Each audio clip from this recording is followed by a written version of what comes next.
I want to give you two quick real-world examples of how ethos, character, credibility, and appeal to authority affects your life personally.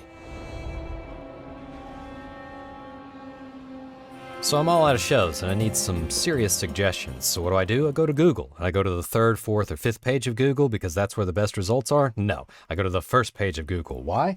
Because Google is the authority on the subject. They know the best results for my search. Brought to you by Bing! So I click on the first, second result here and I get Mashable. Very credible. The 10 best shows to stream on Showtime. I'm interested. Okay, we have images here. Let me go to this first one. Yellow Jackets. I see a bunch of women. Probably not the show for me because I'm a man. Not that it wouldn't be, but it's definitely not. Going down here to Kidding. No picture. No thank you. Dexter New Blood. Now, I happen to be a huge Dexter fan, the original. But that Dexter New Blood was literally the worst television I've ever seen in my life, and I've seen some really bad television. So let me take a look here at what he has to say about this, blah, blah, blah. It's a bumpy, lengthy bridge to undertake, but worth every second. I'm done. No thank you. We're through here. Nope.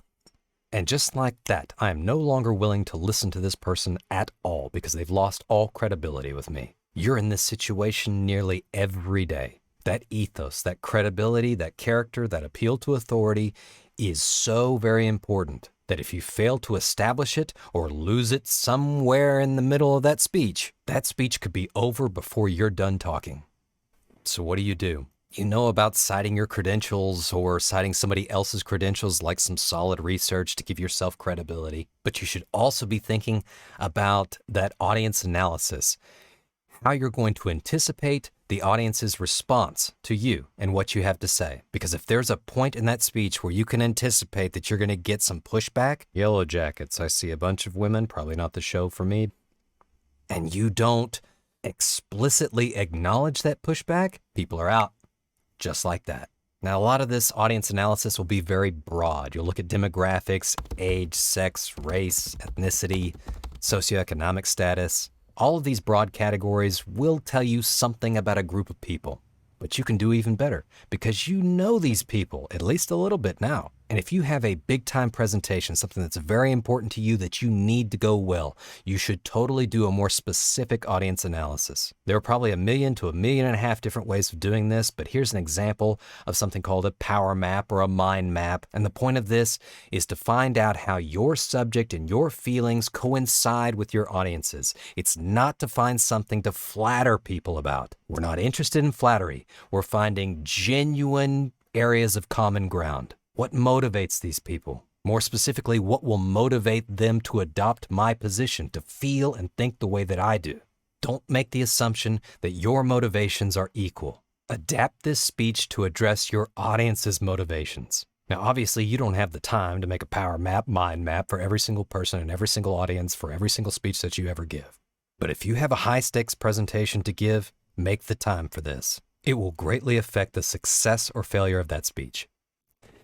Now on to our final example of how ethos plays such a serious and important role in your life personally.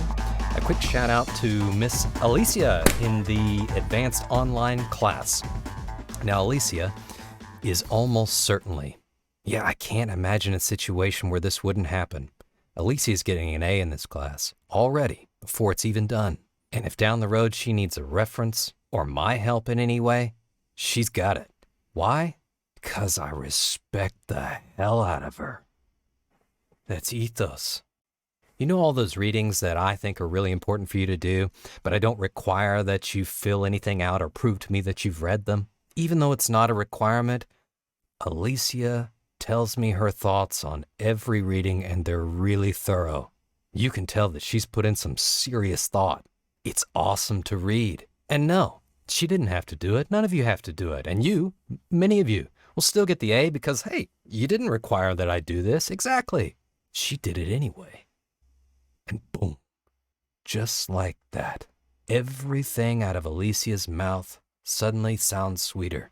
This type of ethos affects every single relationship in your life and will till the day you die. If you can establish this level of respect, of credibility, of character, little steps like this that honestly don't take too much more energy can make success in your life so much easier.